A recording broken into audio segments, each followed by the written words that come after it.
and welcome to the Flourish and Thrive podcast with Alice and Emily. Welcome back, guys. This is episode 2. Episode dos. So yeah, welcome back to our podcast, guys. This podcast, we're two girls living in London. We want to make people feel the best they can possibly be about themselves. We're on a journey here of leveling up into our best versions of ourselves. And we want to help you on that journey. Like, we're not professionals by any means. We're just two girls here chit-chatting who have been friends since school, and we just want to chat. And we feel like, at least for me, the reason why I thought this podcast is a brilliant idea, like, whenever Alice and I have conversations, we just feel so empowered. Yeah, we are quite, cringy in that sense, but embrace it. I love it. I love it so much. We basically decided on this podcast because we wanted to share our thoughts, share our opinions, and just help you become a little bit better, help you flourish and thrive. I can't get that word right. It's a tongue twister, isn't it? Are we sure we've picked the right name? Have we got the right name? We've really we maybe should have thought this through. Yeah, say that 3 times fast. Flourish and thrive. Anyway, we'll get there. Today's episode is about something that's... It's been the taboo topic. Yeah. In a way. I think it's becoming more normalised. Definitely now. more normalised. Definitely, I think a lot of, certainly Gen Z people. Gen Z. Yeah. Are we Gen Z? No, I think we're on the cusp. We're like Gen Z / millennial. I can't speak today. really warm-up really good for a podcast, right? No, we're on the cusp of Gen Z and millennial. Oh, okay. Yeah, I think it's certainly becoming more normal. Yeah, anyway, we want to talk about sobriety and alcohol-free living. Just saying that I know when you're talking about something like this, about sobriety, it can come across kind of preachy, oh, I'm so great because I don't drink and I'm going to make you feel bad because you do. That's not the intention here at all. That's not the intention. I still do drink. I do have a drink every now and then. I'm not saying alcohol is you have to cut it out, it's so bad for you. I'm just saying that being more aware of it, that's I think the best way I can describe it. But definitely please don't take this as being preachy. I don't want to ever come across that way.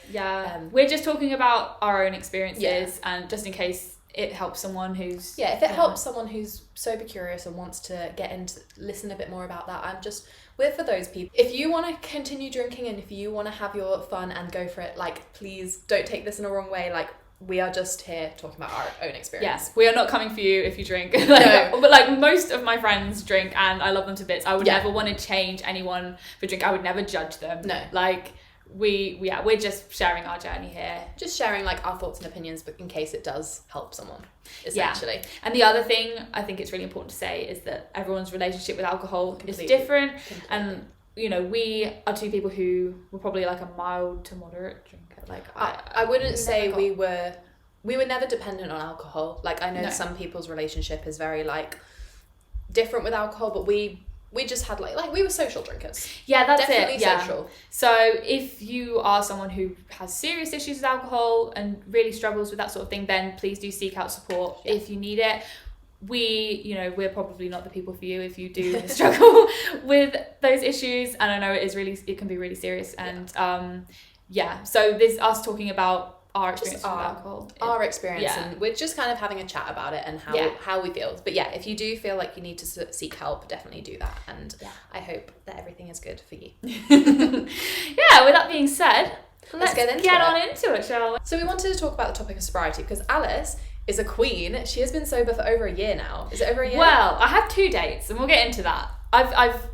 It was February 2022 was the last time I was drunk.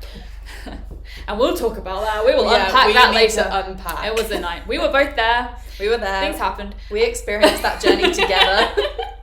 So that's my first date. I've not been drunk since February 2022. And then 2nd of July 2022 was the last time I ever drank alcohol. So almost a year. That's crazy. I'm so proud of myself. I'm so proud of you. That's so good. And I know for me personally, so my journey with alcohol, I would say, I think the term for it is sober curious. Mm-hmm. So a lot of people tend to have it where they don't want to cut out alcohol completely. They want to just see what it's like, not have to rely on that. So I think that's more my situation. So for my personal experience, I decided for my New Year's resolution, I was going to go a whole year without alcohol, except for being on holiday and people's birthdays. So kind of savouring alcohol for those fun times. For when I'm on holiday, I love sitting in the say for example, if I'm going to the south of France, I would love to sit there with a nice rosé and enjoy that rosé, like really savor it. Yeah, it's like you're bringing like mindfulness into it as well. You're not just drinking because everyone else is doing it, and you know that's the expectation. When we go out, we have to drink. You're thinking, you know what? I'm gonna make this really nice for myself. I'm gonna really savor the taste, savor the moment. I'm not just downing it to get blackout drunk. Yeah. Growing up in the UK, it's kind of like alcohol is, you know, it's made to seem like the cool thing to do. Is drink. Like, you know, at house parties, it was always, oh, I can't, you know, I'm gonna, if I want to feel cool and grown up, I'm gonna go to a house party and I'm gonna have a Smirnoff Ice. I'm gonna have a WKD. Yeah. I'm so cool. Look at me with my little bottle of blue drink. Because and if you weren't drinking, it was like, what? But what everyone was just playing this role that like, oh, drinking is cool, so if you're not drinking, then you must be weird or whatever. But like, it's just this narrative that's fed to us. Yeah. No one ever really, obviously we were all very young, so no one really questioned it at that age. But yeah, so at that time we would start having, you know, some drinks at parties. I was quite an anxious child, so I didn't like feeling out of control, so I never really took it too far at that point. I would just drink because I thought that's what you're supposed to do at a house party, but I never went, you know, blackout crazy. And then at university, like even in my first year, actually, I was still pretty chill. Like I just didn't want to be out of control. But then I don't know if this was the case at your uni, but it was everything revolved around alcohol. Yeah. Like at the meal times, everyone was talking about how drunk they were the night before and their crazy drunk stories and how hungover they were.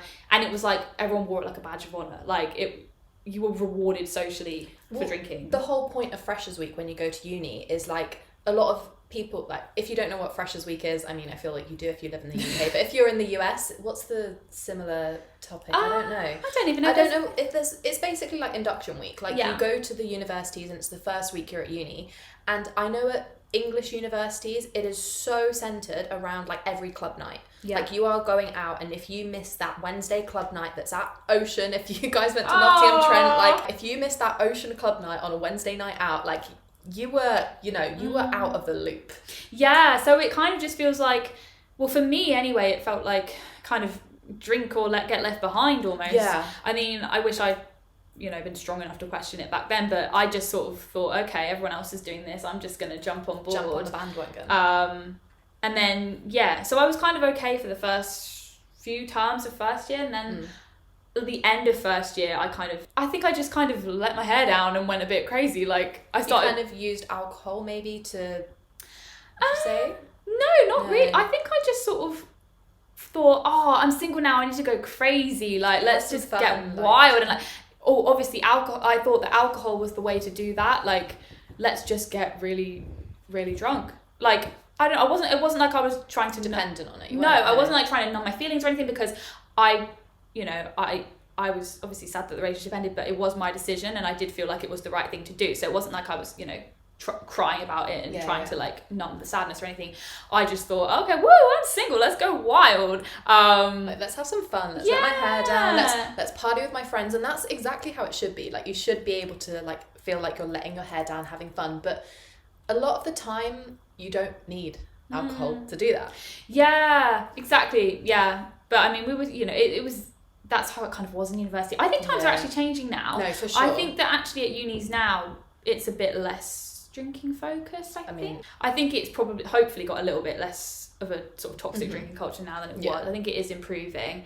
But yeah, that's kind of how, I don't know how it was for you at uni, but that's kind of how it kept going like that for me throughout the rest of uni. Just like, if you wanted to like make friends and get social, you would have to just go with the nights out, and the more you drank, the more it kind of felt like it bonded you to people. No, that's so true. Like at university, like I think most of the people I made friends with like were through like going on nights out, but the people who I actually stayed friends with and I'm still friends with now, and I literally just, one of my best friends has just had a baby who I'm really good friends with, but a lot of them, they don't drink, which I think is so I love their like I love the culture, and it's just so gorgeous to have that. And my friends, like, we don't have to now go when we meet up and go somewhere where it's like a bar where we have to drink. Like, we'll go to a nice restaurant and enjoy like a nice sushi or like something like that, and it's really nice and rewarding.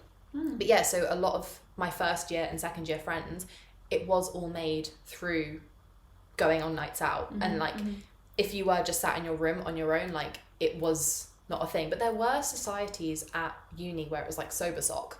That, like, we definitely did have a sober sock, but I can remember like not many people being part of that. So I joined our women's rugby team, and that was so heavily focused around drinking, which was just, it was a lot. Like, it was good fun. Like, I'm not dissing it. Like, it was a really good time. I probably didn't make like the best connections I had, because every single time I met these girls, we were either playing rugby, which you don't really get to chat or talk, or we were just not blackout drunk, but we were very like drunk. So all of my friends now are probably either from school, where you weren't getting drunk all the time and they're really like lovely girls, or they're the girls who I met at uni, but we never drunk.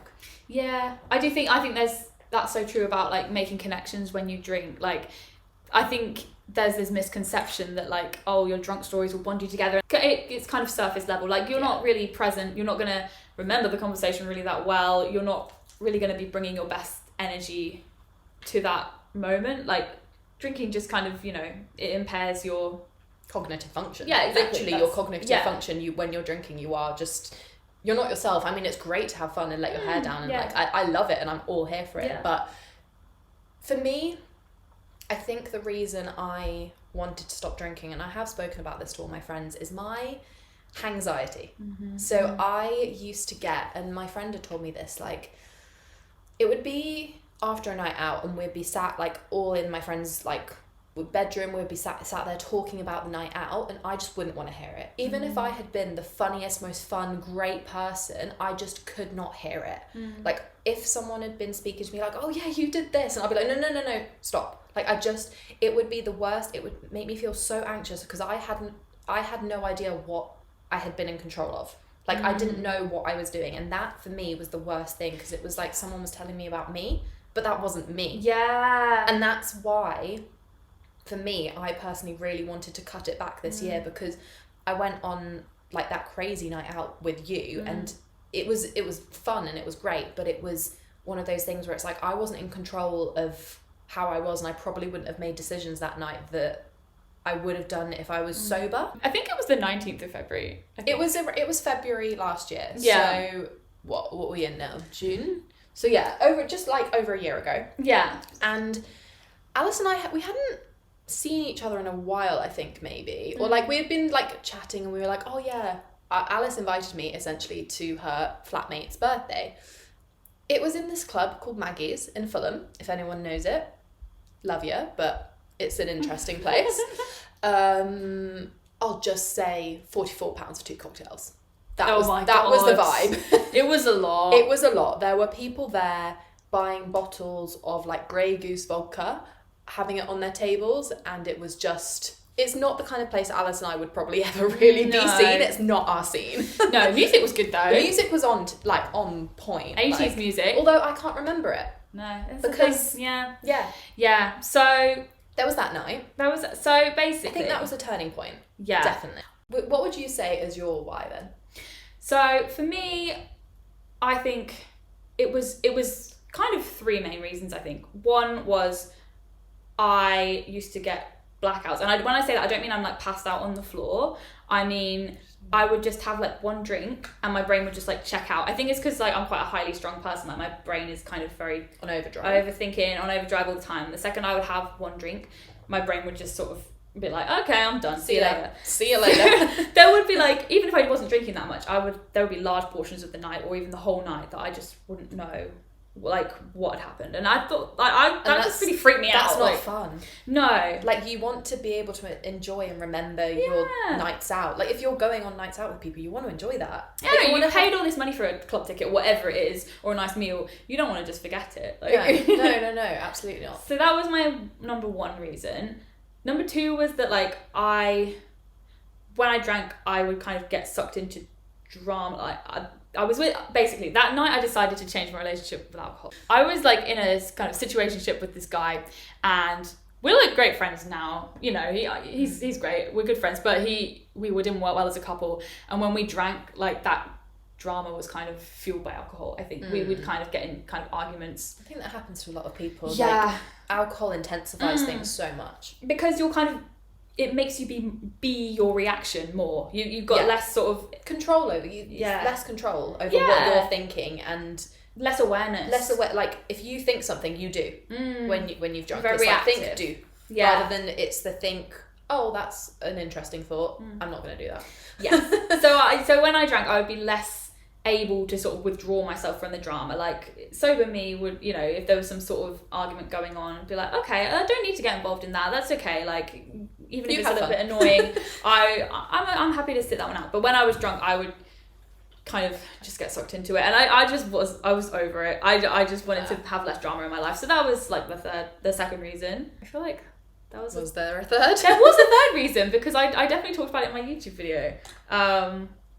Just that like I didn't want to write off any more days of my weekends. Oh, that is such a big thing for me. This is another one of my whys, I think. Yeah. You told me this, and I think it's so true. Like, we work 9 to 5, we work full-time jobs.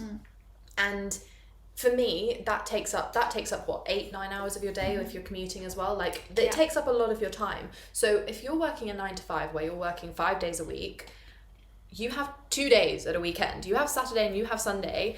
And a lot of the time, I would be spending that Sunday hungover. I used to hate Sundays. I used to absolutely despise them. I would get so anxious if I had drunk on the Saturday. Weekends are so precious, and there's so much time you could get back from like not being hungover and not feeling anxious, where you could be doing the things that you actually love. Like, I don't know, just something quite magical about getting up early on a weekend. Oh, like for me, a massive thing is like Alison. Well, I don't know if I hope I've converted you, but I'm obsessed with SoulCycle. Oh, me too.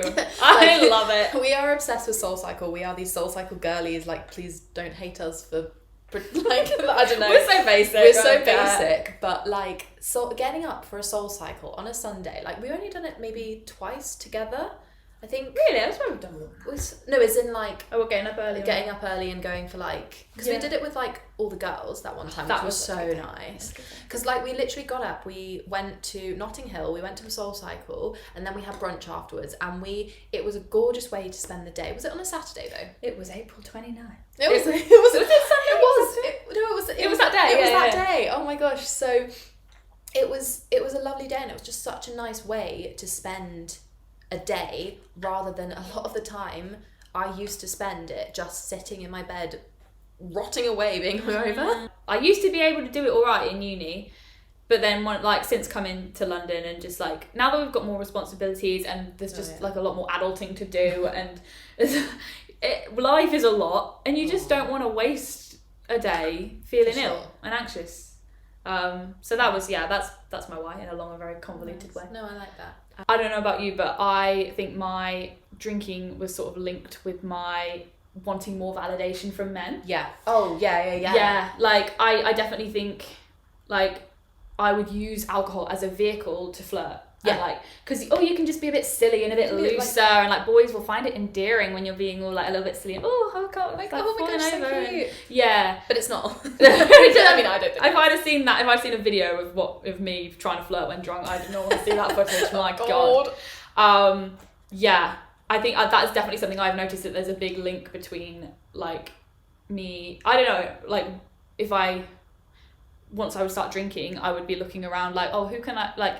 Who's a guy that I can kind of get a little bit of attention from? Not even like, go home with them or anything, but just kind of get that validate, little tiny boost of, you are worth, like, you do look good tonight or whatever. Like. But it's like, you need to transfer to have that from yourself. And I think that's what we're trying to push for here on this pod. Like, not to be preachy again, I don't want to be preachy, but it's like, to seek that validation from yourself is so important, because having like a validation from a guy is just it's great and it's lovely, but you need to get that internal kind of validation. It's definitely like whenever you're seeking validation from something outside of you, it's definitely like a bottomless pit. Like it feels good in the moment, that little instant gratification, but then you want more. You're never satisfied from trying to get validation from outside of you.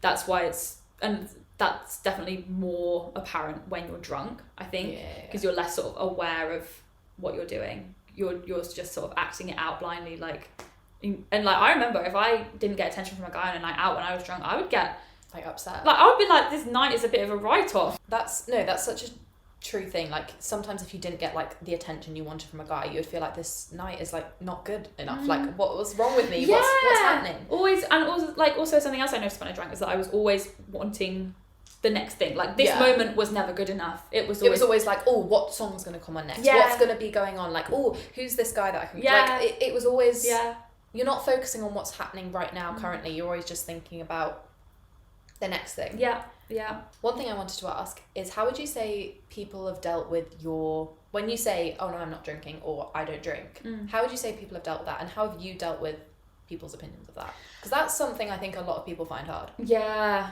So I think I'm quite lucky actually. I think most of my friends have been very supportive. Like, I think at the beginning, some people didn't really understand why I was doing it. And I think they were kind of worried that they might lose you as a friend. Yeah. Like, oh, is she going to like be really boring now and really change who she is as a person and like not ever want to go out?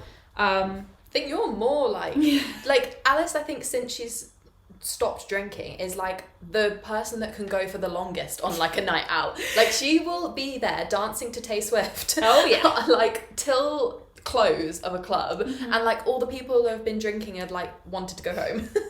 Do you not think that's true? I mean we could do another episode all about like how to enjoy a sober night out. Sure. But I think when you stop drinking, people think you're gonna change who you are, but actually you were when you drank is not who you are. And if anything, you're becoming more who you are when you're not drinking. Exactly. Because you're not covering it up with oh, I need this alcohol to be confident. I need this alcohol to do something. It's like you can enjoy the alcohol and by all means have a lovely glass of wine and like enjoy it, but you don't need it to be someone else. Yes. Yeah. I think for me, I've been quite lucky in that like you say, I love going out anyway. I love dancing and singing. That was always my favourite part of a night out, not the just getting drunk. I thought that's what you had to do, so I went along with it. But yeah, I think since my friends like realised that I wasn't going to change, I wasn't going to go away and start being like a recluse, they accepted it very quickly. I think most of the slight comments I've had have been definitely from guys. Oh really? Yeah, certain boys in my friendship group, I'm sure you can guess who, haven't really understood why I'd want to stop drinking. But what you've had to remember is like, if you ever get comments like that, it's not about you. No. It's literally them projecting their own insecurities around alcohol. They can't understand why you're doing it. Yeah. And it's not your responsibility to make them understand either. No, for sure. I think for me, I've been quite lucky as well in a sense. Like all of my friends have been pretty supportive and they still invited me to everything. Like I've not had anyone not invite me to something. And to be quite honest, I never loved a night out, and my friends knew that. Like I would always be the first person to be like, can we go home? Can we go get food? Like I am such a foodie. Like I love dinners. Like I love going for a nice dinner, and that is my thing. So for me, I would love to have like a glass of wine with my dinner. But so whenever I've had questions or it's like, oh no, I'm not drinking tonight, I think most people have just been curious. People have always said like, oh, how long have you done that for? And it sparks up a new and interesting topic of conversation. So even just last night, I went to dinner with some girls. Like I'd met one of them, I think maybe once. One of them was my lifelong friend, and then the other one I met like maybe handful of times, and then one person I'd never met before. Yeah. And the girl who I'd never met before, she was so curious about it. And then it sparked this whole topic of conversation of how she's really into powerlifting. And how unique is that? And she was saying like, when I'm training for powerlifting competitions, I don't drink and I can't drink. And she was saying that she's got a competition coming up in a few weeks, and she's probably gonna this is gonna be the last night she has a drink. Yeah. And it was just so nice to have that conversation, because I probably wouldn't have found that out about her if I hadn't been that person to be like, no, sorry, I'm not having.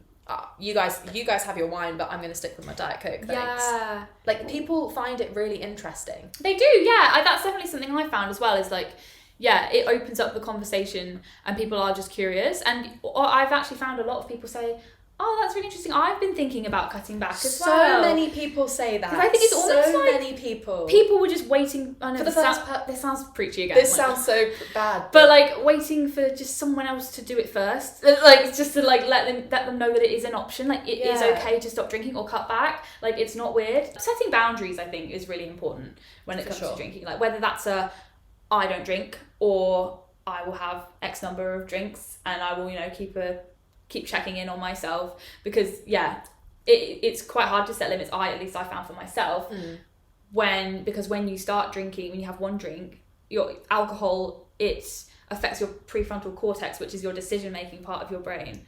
So before you started drinking, you might have said to yourself, oh, I'll only have this number of drinks, but the more drinks you have, the more that part is inhibited in your brain. You're like, oh, actually, you know what? I'm having a good time. I'm just going to keep going.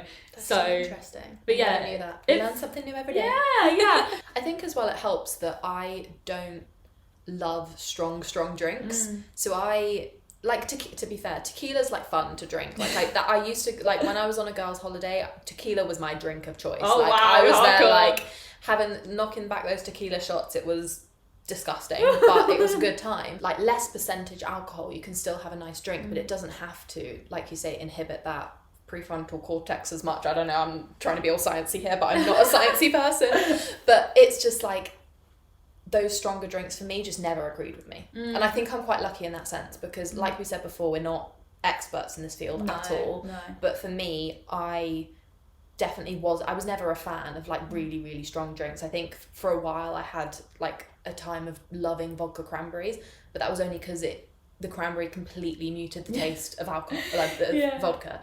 So like they're the only alcohol I really actually enjoy the taste of is probably like a beer or a cider.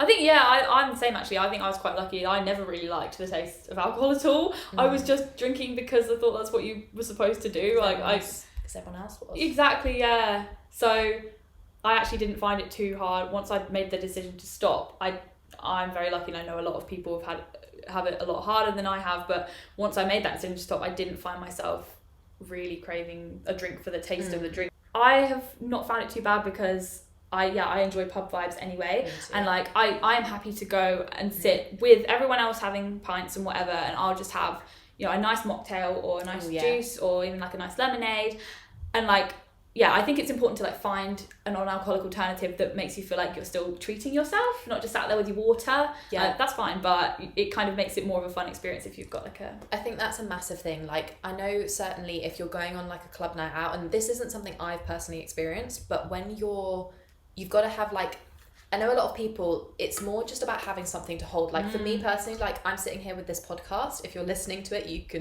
you won't be able to tell, but if you're watching the video on YouTube, like I sit here with like an emotional support water bottle. And it's just about having something to hold. And like when you're going on like a night out or something, it's just about having that, like you say, a drink to treat yourself and something to hold because I know a lot of people get very awkward about their hands. But then you never really think about it when you're just walking down the street.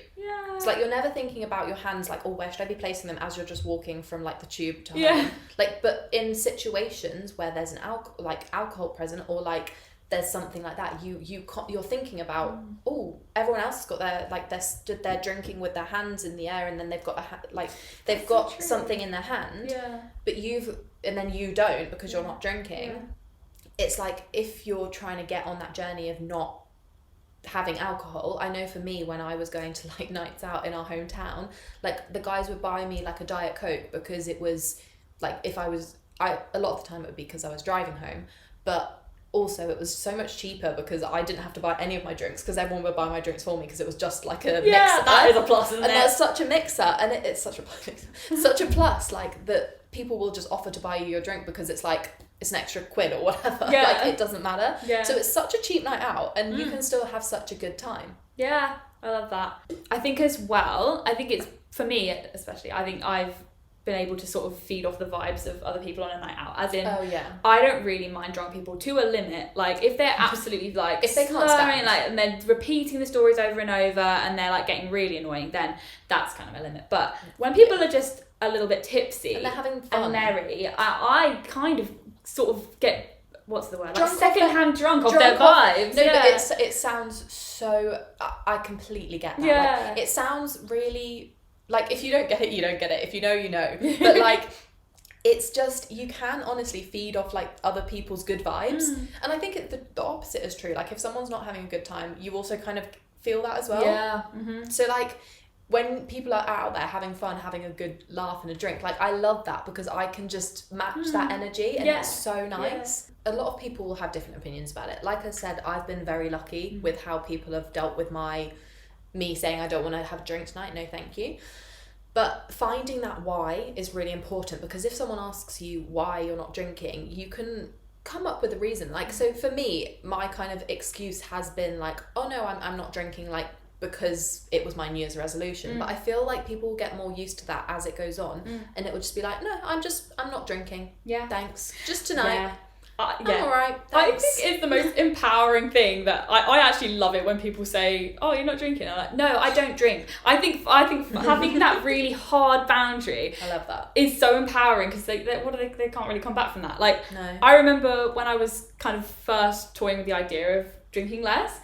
Do you remember I was on antibiotics, I had like a kidney infection or something, and I was actually low-key really happy to have an excuse to not drink and not have anyone pressure me. I think that can be a little bit of tricky at the start, to navigate at the start, when people are used to you drinking a lot or whatever, and then you're like, oh, actually I'm not drinking now. They'll be like, oh, what's up with you? Why have you changed the tune? Like, oh, go on, just have one. It's finding a boundary that you can firmly set, and also not being shaken when people inevitably try and sort of unpick it and stuff. Yeah. I think now especially people are getting more and more used to the fact of like a more sober society. Like it's definitely becoming more of a thing. Like for sure. For sure, definitely. Yeah, like the alcohol-free drinks market is booming. It's huge. Yeah. Like all these like new drinks coming up, it's just like it's great. I mean, if one of them wants to sponsor us, that would be fabulous. Wow, that'd be amazing. Yeah, hit us up. They're in the world. Shall we? I think this is good. Yeah. I think we're definitely going to have to do another episode on alcohol, because we have so much to say about this. Like, as you can tell, we're quite passionate. Yeah. Like, we are very passionate about like our sober curious journeys. Like, if you're interested in this, please let us know. Yeah, and also if you have any questions in particular about this topic, then we could definitely do some sort of like Q&A session. No, definitely. We want to just inspire you to be the best version you can be. Yeah, thank you so much for listening. Thank you if you got all the way to the end of this. I know this was a beefy one. But hope you enjoy. Thank you. Yeah, thanks so much, guys. See you in the next one. See you in the next Bye. one.